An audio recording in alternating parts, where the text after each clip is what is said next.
"Little girl, this seat isn't for you. Kids like you belong in the back." The cold voice of the man in a tailored suit shattered the polished calm of first class. 10-year-old Emily Carter clutched her boarding pass.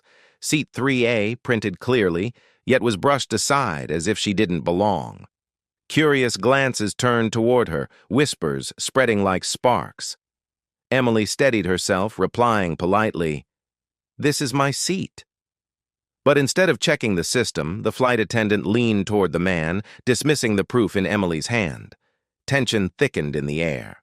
Phones were raised, recording. What began as idle curiosity swelled into a suffocating wave of scrutiny. The man's voice rose, each word striking heavy and sharp, until the entire cabin seemed to hold its breath, waiting for the moment it would all erupt. Just 30 minutes earlier, Emily had been walking through Chicago O'Hare Airport, her Mickey Mouse backpack bouncing on her shoulders. At 10 years old, she had flown before, but never alone. Her father had insisted on the first-class upgrade. "The crew will watch out for you better," Marcus Carter had explained that morning. What he didn't say, but what Emily understood, was that being a young black girl traveling alone meant taking extra care. She had chosen simple clothes, a denim dress and comfortable sneakers, wanting to blend in and make the trip to visit her grandmother as smooth as possible. When the gate agent announced boarding for first class, Emily had smoothed down her dress and walked down the jet bridge, excited about surprising her grandmother for her 70th birthday. But now, standing in the first-class cabin with its leather seats and fancy lighting, Emily found herself in a nightmare. The man in seat 3A, her seat, was Franklin Dorsey, a 50-year-old lawyer with gray hair and the kind of confidence that came from never being told no. When she had politely approached him about the seating mix-up, his response had been swift and cutting. Around them, other passengers had begun to notice the confrontation. Some looked sympathetic, others annoyed by the disruption. But all were watching, and Emily felt the weight of their attention like a heavy blanket. Part of her wanted to walk away and avoid the fight. But another part, the part that carried her father's strength and her grandmother's dignity, refused to give up. This wasn't just about a seat anymore. This was about not letting herself be diminished. Emily straightened her shoulders and looked Franklin in the eye, her voice steady despite her racing heart. "I'm not trying to cause problems, sir. I just want to sit where I paid to sit." In that moment, Emily made a choice that would change everything. She would not back down. She would stand here and demand the respect every person deserved. What nobody knew yet was that this simple act of standing up for herself would start something much bigger. But that revelation was still to come. For now, there was just a 10-year-old girl standing in an airplane aisle, refusing to move. Emily stood in the aisle looking completely ordinary among the business travelers around her. To anyone watching, she seemed exactly like what Franklin assumed, a kid who had ended up in the wrong section by mistake. Sarah Thompson, the head flight attendant, walked over with her professional smile. She was in her 40s with blonde hair pulled back neatly. "Is there a problem here?" Sarah asked, though her tone suggested she had already decided what was wrong. Emily felt relieved. Finally, someone with authority could check the computer and fix this. "Yes, ma'am. This gentleman is in my seat, 3A. Here's my boarding pass." Emily held out her boarding pass, but Sarah barely looked at it. Instead, she looked at Emily like adults do when they think a child is confused. "Sweetie, are you sure you're in the right section? Sometimes kids get lost and end up on the wrong plane. What's your last name?" "Carter. Emily Carter." Sarah nodded like this proved her point. "And are you traveling alone, honey?" Emily sensed her answer would be used against her somehow. "Yes, ma'am. My father arranged supervision, but I'm old enough to fly alone." Franklin looked up from his paper, annoyed. "Miss, I don't want to rush you, but I have important work to do. This girl clearly belongs in coach." Could you please take her to her real seat?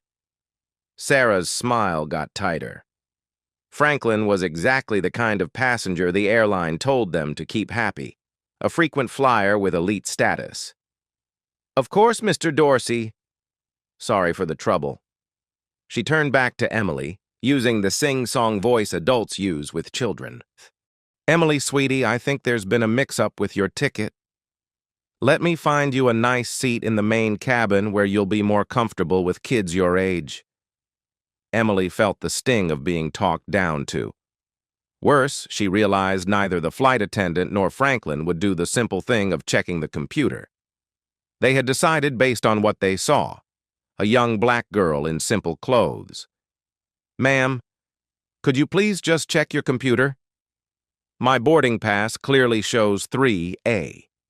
Robert Martinez, sitting across the aisle in 2C, shifted uncomfortably. As someone who had faced his own share of assumptions over the years, he recognized what was happening. He watched Emily's face, noting how carefully she spoke and how she stayed respectful despite the unfair treatment. Excuse me, Robert said. Why not just check the seating chart? That would solve this right away. Sarah's smile faltered. Sir, I'm handling this. I'm sure once Emily sees the main cabin, she'll be happier there. Mrs. Janet Williams, a retired teacher in 2B, had been watching with growing discomfort. She knew the look in Emily's eyes, the look of a child being treated unfairly, but staying polite. It broke her heart. The child is being perfectly reasonable, Mrs. Williams said quietly to her husband. She's just asking them to check the computer. Franklin's patience was running out. This is ridiculous. I've been flying with this airline for 20 years. I have gold status, a confirmed seat, and important work to do. This child is obviously in the wrong place, and I don't want my time wasted by a booking error. Emily felt everyone's eyes on her. Some passengers seemed sympathetic. Others appeared to agree with Franklin. A few pulled out their phones, sensing something interesting was happening. But Emily wouldn't give up. Her father had taught her that dignity couldn't be taken away. It could only be given away, and she wasn't ready to give hers away. Mr. Dorsey, she said, still respectful but with new steel in her voice, I understand you're a frequent flyer, but I also have a confirmed seat, and I've shown you my boarding pass. All I'm asking is for someone to check the computer. That doesn't seem unreasonable. Her calm response caught Franklin off guard. He had expected tears or arguments that would justify dismissing her. Instead, he faced a 10-year-old who was out-reasoning him while staying perfectly polite. It only made him angrier. Ashley Davis, a young woman in seat 4A, looked up from her phone. Something about the conversation had caught her attention. This is crazy, she said. Just check the system. Sarah was getting flustered. I need to call the captain, she announced, like this was Emily's fault. Captain David Mitchell appeared a few minutes later. He was distinguished-looking with silver hair and 25 years of experience. What's the problem here? He asked, taking in the scene. Franklin stood up and extended his hand. Captain, Franklin Dorsey from Dorsey, Williams and Associates. I'm a frequent flyer with gold status, and this child claims she has my seat.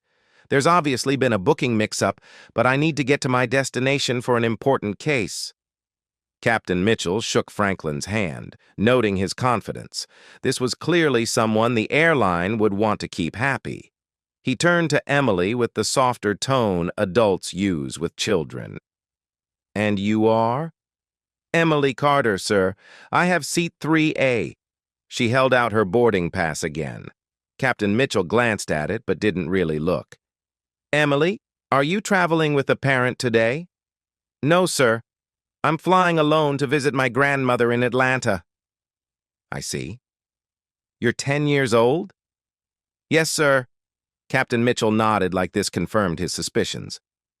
Well, Emily, sometimes when children travel alone, there can be confusion about seats. I'm sure we can find you a great seat in our main cabin where you'll be more comfortable. Emily felt something crack inside her. Not her determination, but her faith in the adults around her. Every single one had failed the basic test of being fair. They looked at her and decided before checking any facts. But this made her more determined, not less. "Captain Mitchell," she said with a new quality in her voice that made passengers look up, "I'm not asking for special treatment. I'm just asking someone to check the computer to see who's assigned to 3A. Isn't that standard procedure?" Her directness made Captain Mitchell uncomfortable. This wasn't how children were supposed to act. Franklin sensed the captain's hesitation.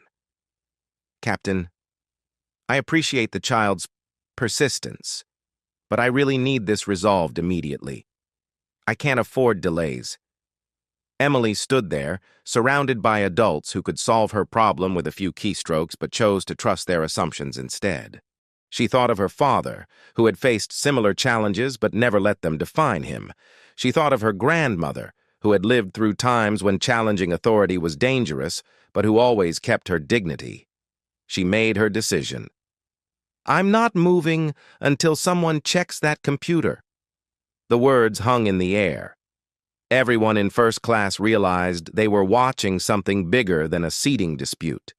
They were watching a 10-year-old girl take a stand for fairness, and whether they supported her or not, they understood this moment would be remembered.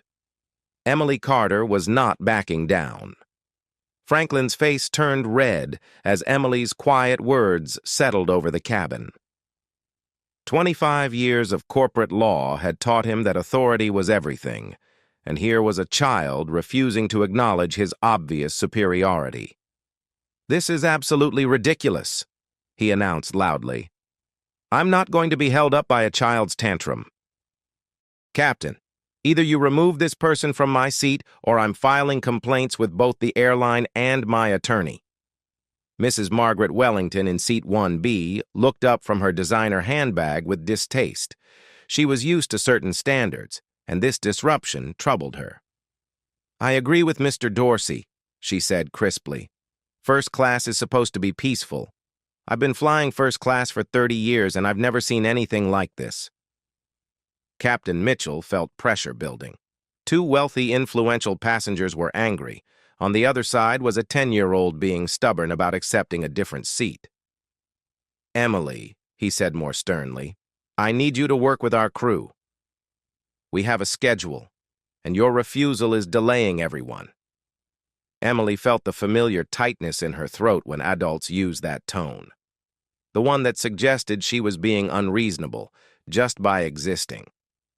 But she also felt clarity from knowing she was right, no matter how many people said otherwise. "Sir, I'm not trying to delay anyone. I just want the seat I purchased. If someone would check the computer—" "Enough!"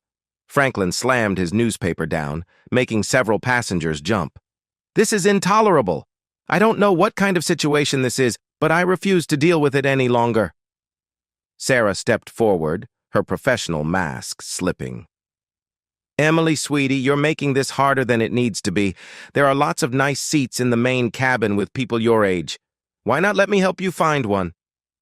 "Because this is my seat," Emily replied, never raising her voice.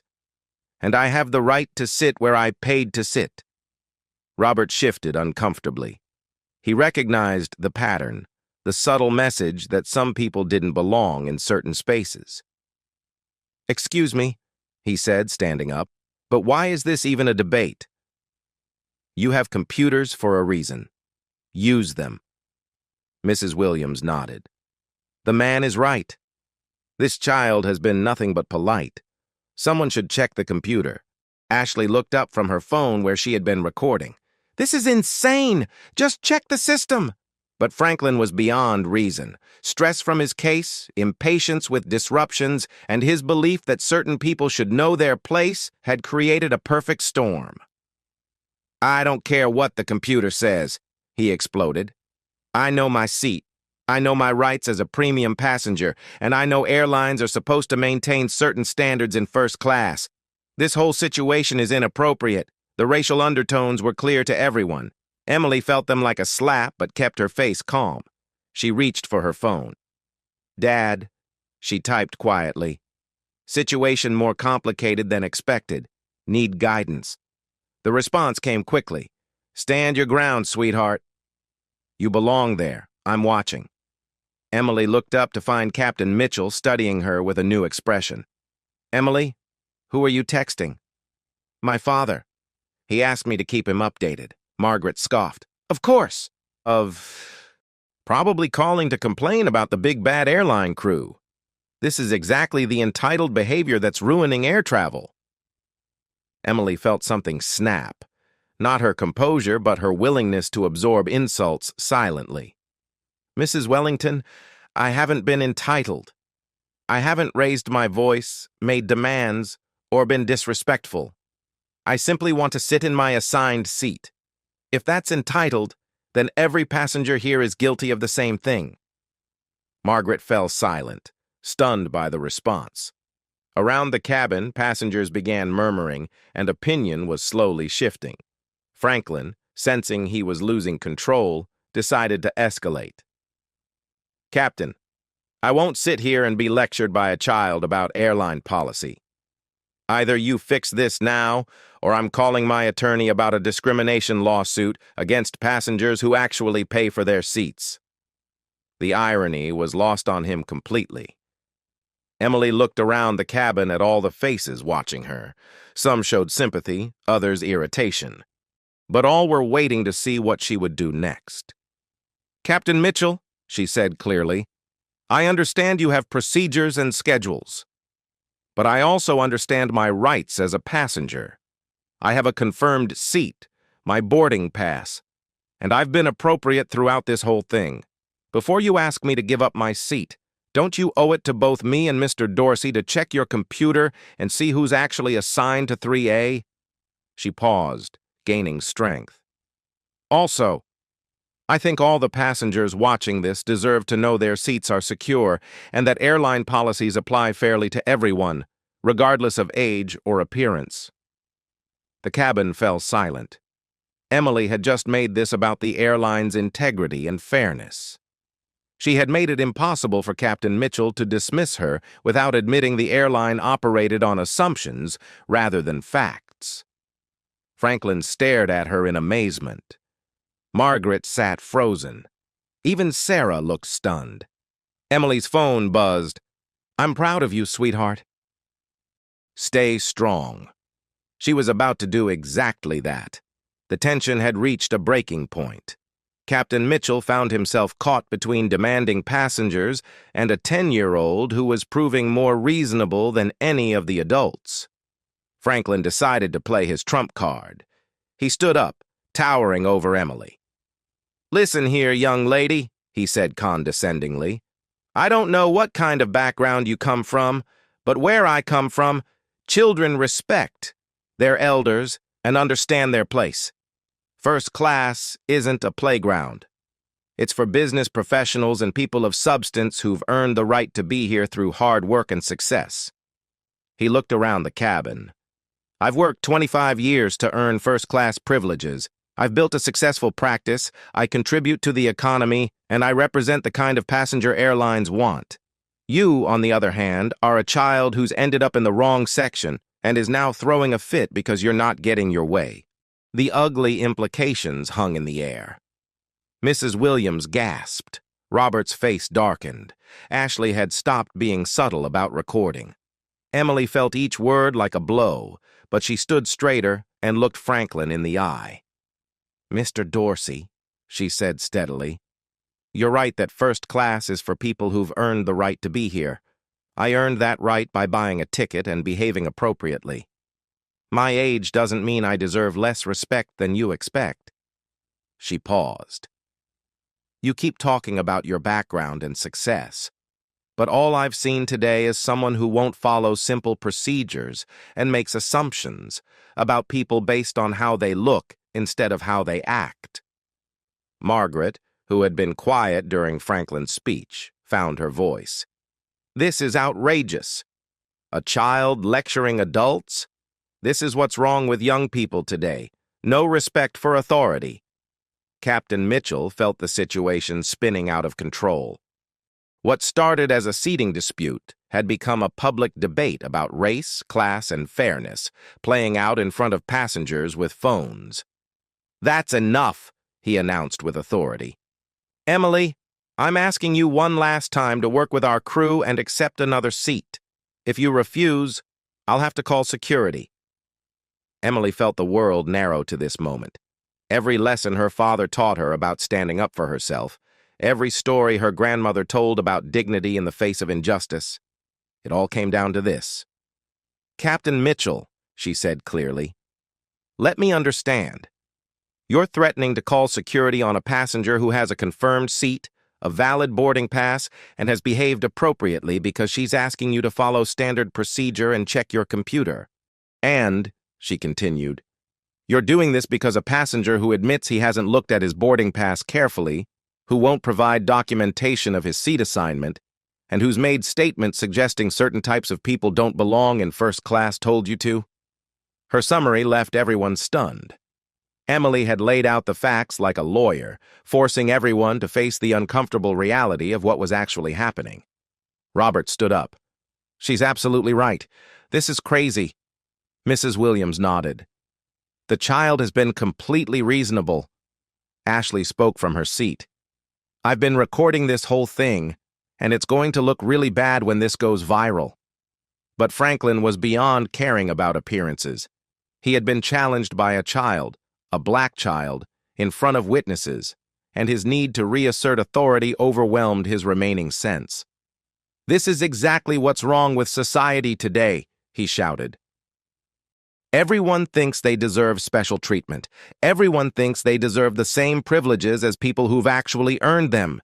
This child has no business in first class, and everyone knows it." The mask was completely off. Franklin's words hung like poison, exposing the prejudices driving this whole interaction. Emily felt tears start, but she blinked them back. She wouldn't give Franklin the satisfaction. Instead, she did something that would be remembered by everyone there forever. She smiled, not bitter or sarcastic. The smile of someone who had just realized she held all the cards, even if no one else knew it yet. "Mr. Dorsey," she said quietly, "you're right that not everyone belongs in first class, but I think you might be surprised to learn exactly who does and doesn't have that right." She pulled out her phone and typed, "Dad, I think it's time." The response came immediately. "On my way, sweetheart." 2 minutes. Emily looked at Captain Mitchell, her smile never wavering. "Captain, I think you're about to get a very interesting call from ground control." As if summoned by her words, Captain Mitchell's radio crackled to life. Captain Mitchell's radio crackled with static, and every conversation stopped as he lifted it to his ear with confusion. "Flight 847, this is ground control. We have an urgent VIP protocol request. Please respond." Captain Mitchell's eyebrows rose. VIP protocols were rare, usually for celebrities or politicians. He had seen maybe a dozen in 25 years. "Ground control, this is Captain Mitchell. Go ahead with VIP protocol." "Captain, we need to inform you that Emily Carter, passenger in seat 3A, is to receive our highest level of service. Her father, Marcus Carter, CEO of Carter Technologies, has requested confirmation of her safe boarding and proper treatment." The radio went quiet. Captain Mitchell felt his blood drain. Carter Technologies. Everyone in America knew that name. One of the biggest tech companies in the world, worth billions. Franklin, who had been leaning forward to listen, suddenly went very still. Margaret's face turned pale green. Around the cabin, passengers were grabbing their phones, searching for information about Marcus Carter. Sarah was staring at her tablet in horror. The passenger list was now displayed, and there it was in clear text. "Carter, Emily, seat 3A, VIP service, maximum. Special notes, daughter of Marcus Carter, Carter Technologies, CEO, board member, 15% shareholder." "Oh my God," she whispered, the tablet shaking in her hands. Emily stood calmly in the aisle, watching as reality slowly hit everyone around her. She hadn't wanted this moment. She had hoped simple fairness would work. But if they insisted on playing power games, she was ready to show them what real power looked like. "Captain Mitchell," she said quietly, "I believe you wanted to check your computer system?" Captain Mitchell's hands trembled as he took Sarah's tablet. There it was in black and white. Emily Carter wasn't just confirmed for 3A, she was flagged as one of the airline's most important passengers. Her father didn't just own 15% of the airline. He was one of the most powerful men in America, a billionaire whose company employed over 100,000 people. Franklin had gone completely silent, his face cycling through disbelief, horror, and dawning realization. As a corporate attorney, he knew exactly who Marcus Carter was. Carter Technologies was exactly the kind of client his firm desperately wanted. Marcus Carter was exactly the kind of man who could destroy careers with one phone call. I don't understand," Franklin stammered. "How is this possible?" Emily turned to look at him, and for the first time, her expression wasn't entirely kind. "What don't you understand, Mr. Dorsey? That a 10-year-old might have a first-class ticket? That someone who looks like me might belong here? Or that you might have been wrong about who's earned the right to be here?" Margaret was frantically searching her phone. What she found made her face go white. Marcus Carter wasn't just wealthy. He was one of the most influential people in the country, whose foundation had donated billions to education and social justice. His wife, Emily's mother, had been a respected federal judge before her death. But more importantly for Margaret, Marcus Carter was the primary investor in her husband's latest business venture. "Oh dear," she whispered. Robert was the first to break the silence. "Emily, you handled this with more grace than any adult here." Mrs. Williams was nodding, tears in her eyes. "Sweetheart, you were magnificent." Ashley looked up from her phone. "This is incredible. This video already has 50,000 views. You're about to be famous, Emily." But Emily wasn't interested in fame. She was interested in fairness, the principle that every person deserved dignity regardless of age, race, or appearance. "I didn't want any of this," she said quietly. "All I wanted was to sit in my seat and fly to see my grandmother." But apparently, that was too much to ask without first proving I had the right to exist in your space. Captain Mitchell found his voice, though it came out as a croak. "Emily, there's been a terrible misunderstanding." "No, Captain," Emily replied with maturity beyond her years. "There was no misunderstanding. Everyone here understood exactly what was happening. The only question was whether anyone would be brave enough to stand up for what was right." Franklin had buried his face in his hands. As a lawyer, he understood the magnitude of his mistake better than anyone. He had just publicly humiliated the daughter of one of the most powerful men in America. He had exposed himself as someone who made assumptions based on race and age, and he had done it all in front of witnesses with cameras. His career was over. Emily looked around the cabin at the people who had just learned who she was. Some looked ashamed, others amazed, still others calculating what this might mean for them. "You know what's interesting?" she said clearly. "Nothing about me has changed in the last 5 minutes. I'm the same person I was when Mr. Dorsey said I didn't belong here. I have the same ticket, the same rights, the same dignity. The only thing that's changed is what you think I'm worth." She paused. "That should tell you everything about the problem we just saw." Her phone buzzed. Emily glanced at it and smiled. A real smile this time. "My father will be here in a moment," she announced. "I think he's going to want to have a long conversation with all of you about customer service, passenger rights, and what this airline claims to stand for." Heavy footsteps could be heard coming down the jet bridge. Marcus Carter was coming, and Emily had a feeling this day was far from over. The footsteps grew louder, accompanied by what sounded like several people. Captain Mitchell's radio crackled again. "Flight 847. Be advised that Marcus Carter is boarding with airline executives and legal counsel. Prepare for immediate conference."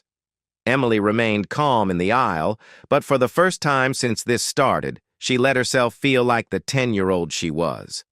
Her father was coming, and everything would be okay. Marcus Carter boarded first, a tall, distinguished man in his 40s, whose presence immediately commanded attention. He moved with the quiet confidence of someone used to being the most powerful person in any room. Behind him came 3 airline executives, their faces grim with the knowledge that their company faced a public relations disaster. Marcus's eyes swept the cabin, taking in the scene. His daughter standing alone in the aisle, Franklin hunched in seat 3A, looking like he wanted to disappear, Captain Mitchell holding Sarah's tablet with shaking hands, and a cabin full of passengers staring in silence.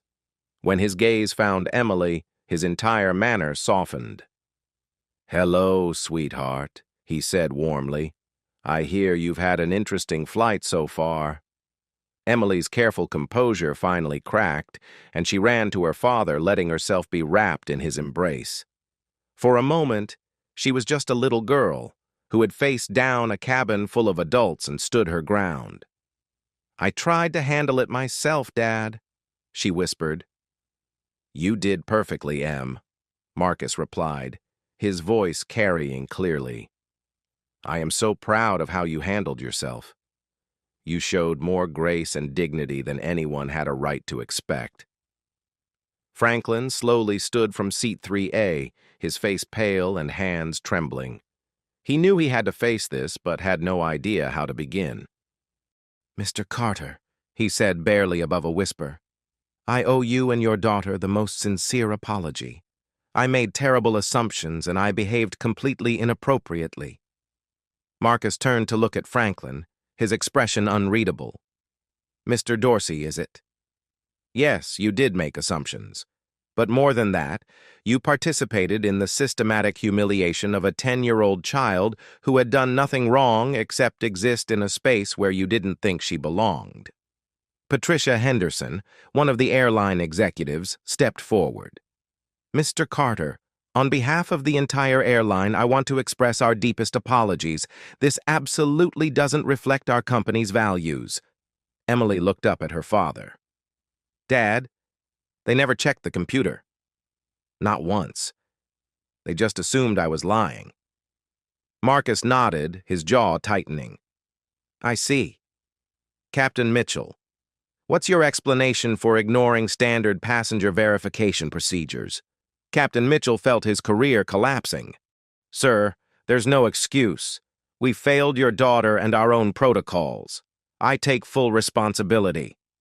"Taking responsibility is a start," Marcus replied, "but it doesn't address the systematic issues that allowed this to happen."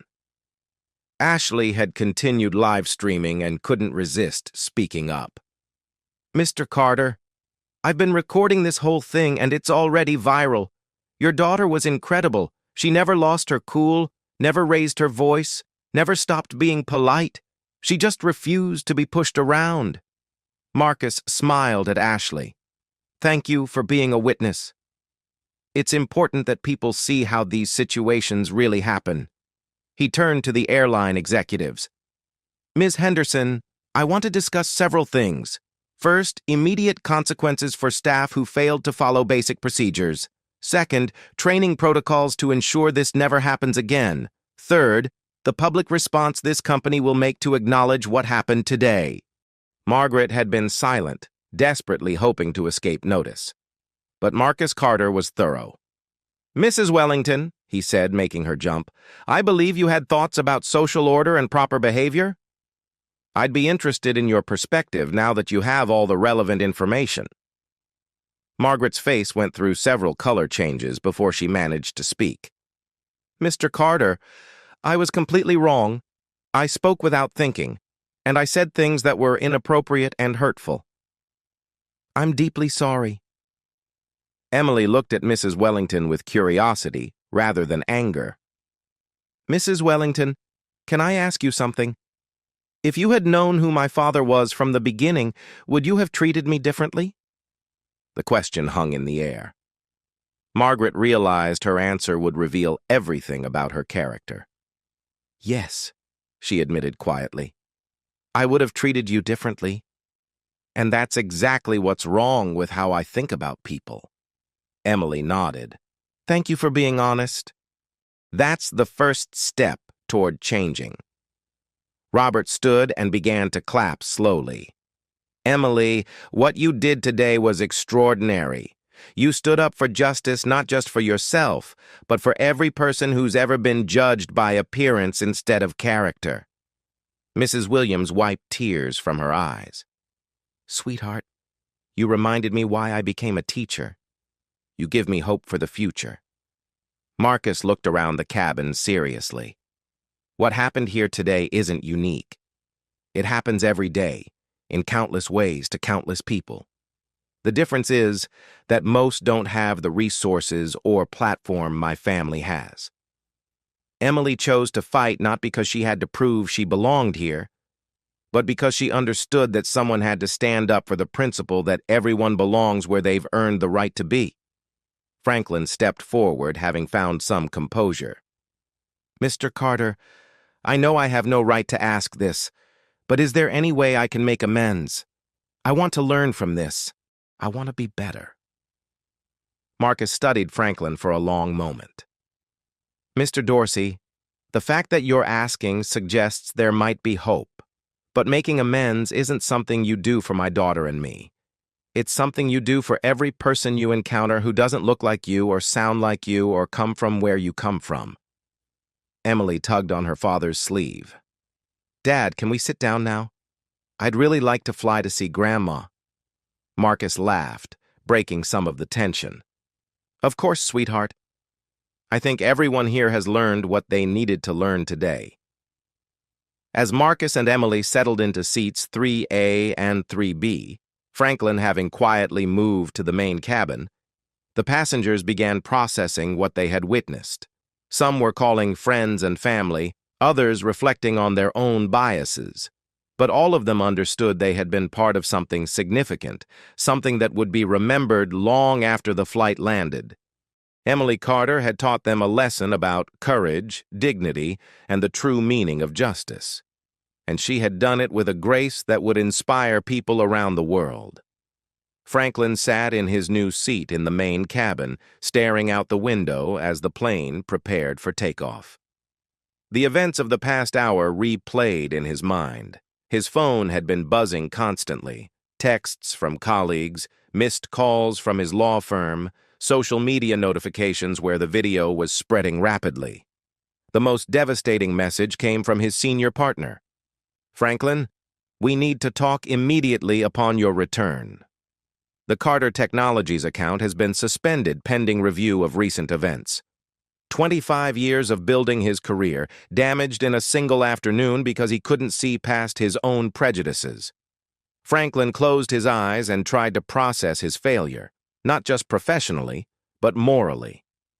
Sarah had been escorted off the plane by airline security.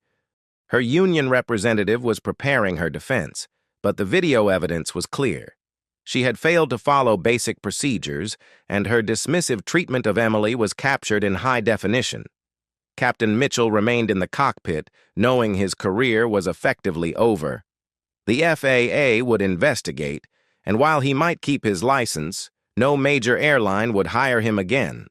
His failure to remain neutral and follow proper procedures had created a liability no company would accept. In first class, Patricia Henderson was in deep conversation with Marcus about immediate policy changes. She knew how the company responded would determine its future reputation.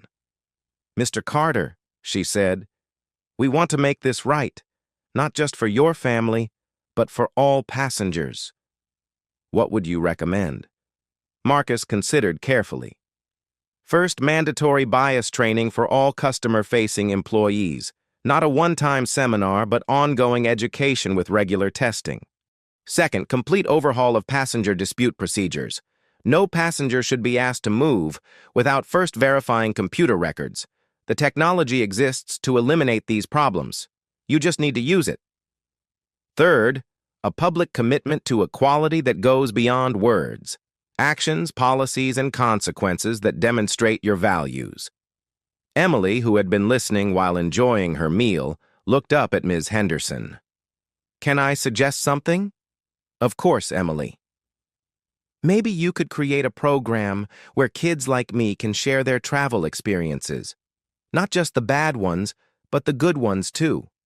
Sometimes adults forget that children are people too, with feelings and rights and dignity.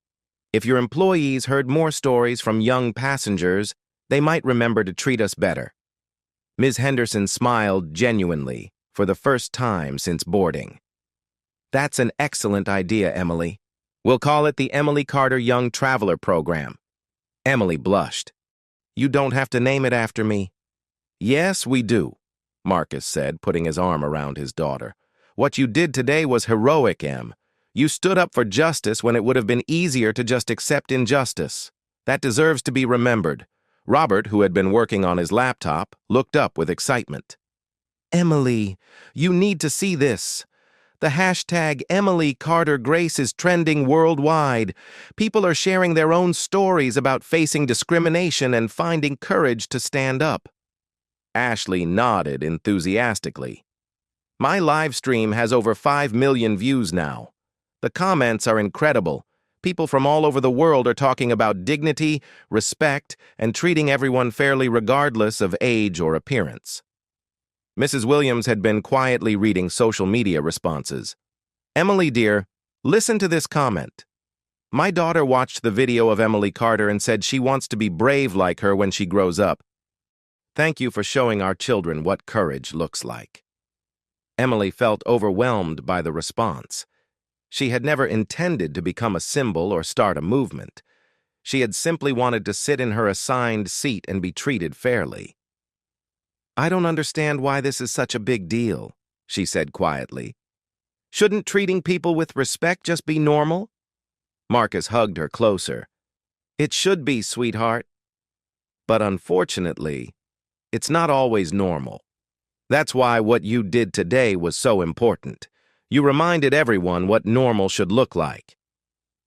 As the plane reached cruising altitude, Marcus received a call from his chief of staff. The Carter Technologies board was in emergency session, discussing how to respond. The company's stock price had actually risen as investors responded positively to the story of Emily's courage. "Sir," his chief of staff reported, "we've received over 10,000 emails in the past hour. 98% are supportive, praising Emily's behavior and the family's grace. The marketing team is calling it the best public relations outcome in company history, though I know that wasn't the intention." Marcus looked at his daughter, who had fallen asleep against his shoulder, exhausted by the emotional toll. "No, it wasn't the intention.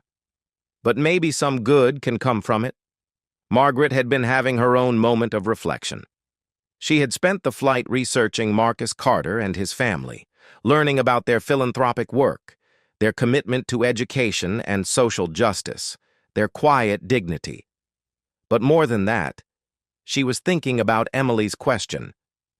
"If you had known who my father was from the beginning, would you have treated me differently?" The honest answer had been yes. And that realization was forcing Margaret to confront uncomfortable truths about her own values. She had always considered herself a good person, but goodness based on social status wasn't really goodness at all. She picked up her phone and began typing.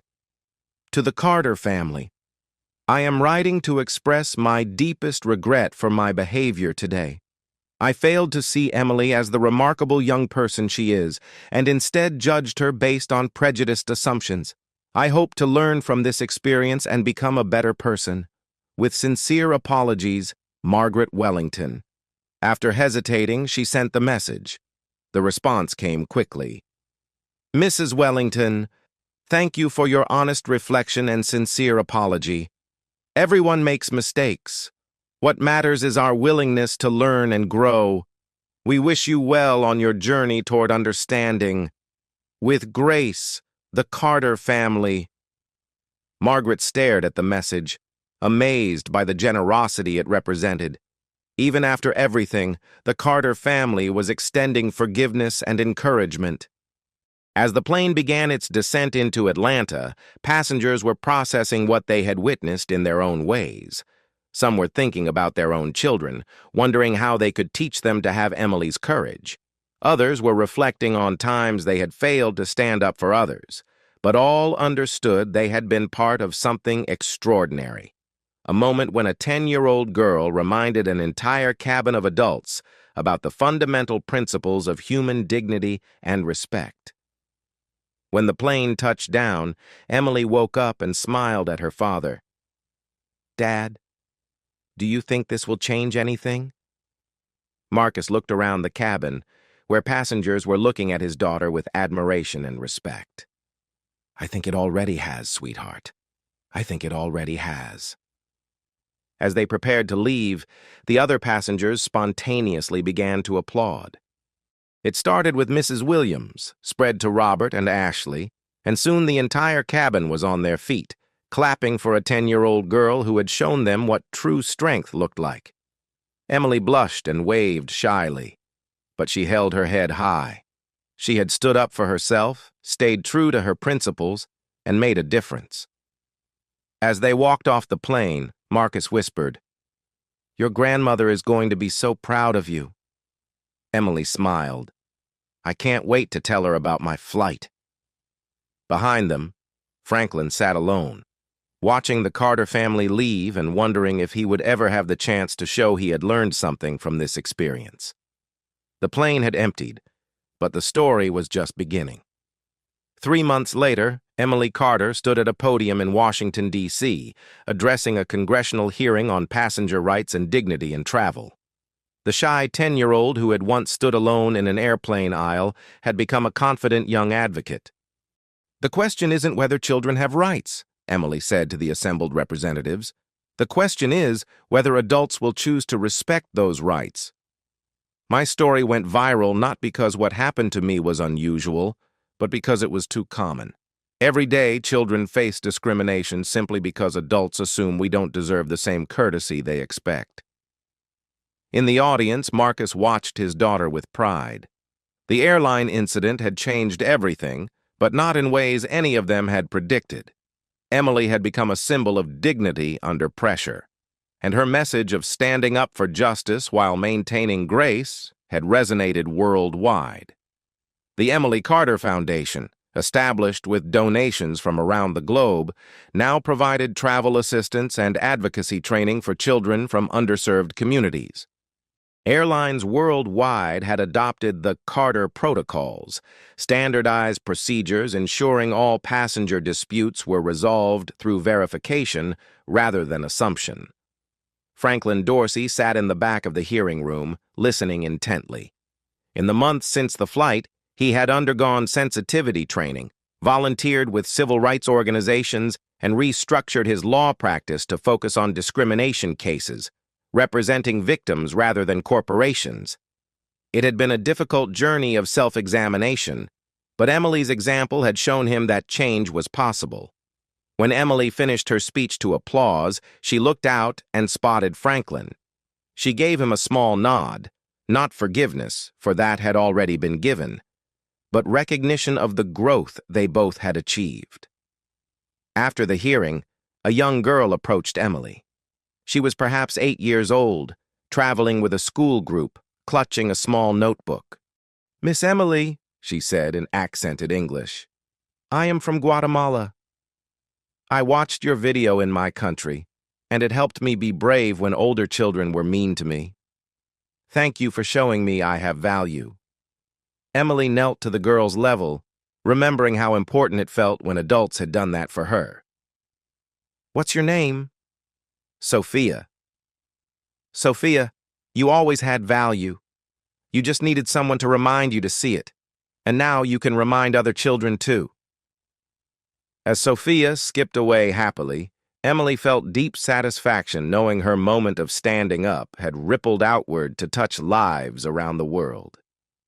Marcus approached, placing a gentle hand on his daughter's shoulder. "Ready to go home, Em?" Emily nodded, but paused to look back at the hearing room where representatives were still discussing policies that might make travel safer and more dignified for children everywhere. "Dad, do you really think things will change?" Marcus followed her gaze, thinking about all the conversations, policy changes, and individual transformations that had grown from that single afternoon on Flight 847. "Emily, change happens one person at a time, one moment at a time. Today, you changed how everyone on that plane thinks about assumptions and prejudice. Tonight, millions of people are having conversations about dignity and respect because of your example. Tomorrow, some will treat others differently because they remember your story." He smiled, remembering the determined 10-year-old who had refused to be moved. Real change is slow and sometimes hard to see, but it's real. And it starts with people like you, who have the courage to stand up for what's right even when it's difficult. Emily took her father's hand as they walked toward the exit, passing beneath the flags of nations around the world. Outside, Washington, D.C. hummed with its usual energy, full of people of every age, race, and background, all trying to find their place in the world. Somewhere in that vast city, and in cities around the globe, children were facing their own moments of challenge, times when they would need to decide whether to accept unfair treatment or stand up for their dignity. Because of Emily's example, more of them would choose to stand. The story that began with a simple airline seating dispute had become something much larger, a reminder that justice isn't just about laws and policies, but about the everyday choices individuals make to treat each other with respect. And sometimes, the most powerful lessons come from the smallest voices, speaking truth with the kind of clarity that only comes from absolute certainty about right and wrong. Emily Carter had taken her seat on Flight 847, wanting nothing more than to visit her grandmother. She had ended up teaching the world a lesson about courage, dignity, and the possibility of change.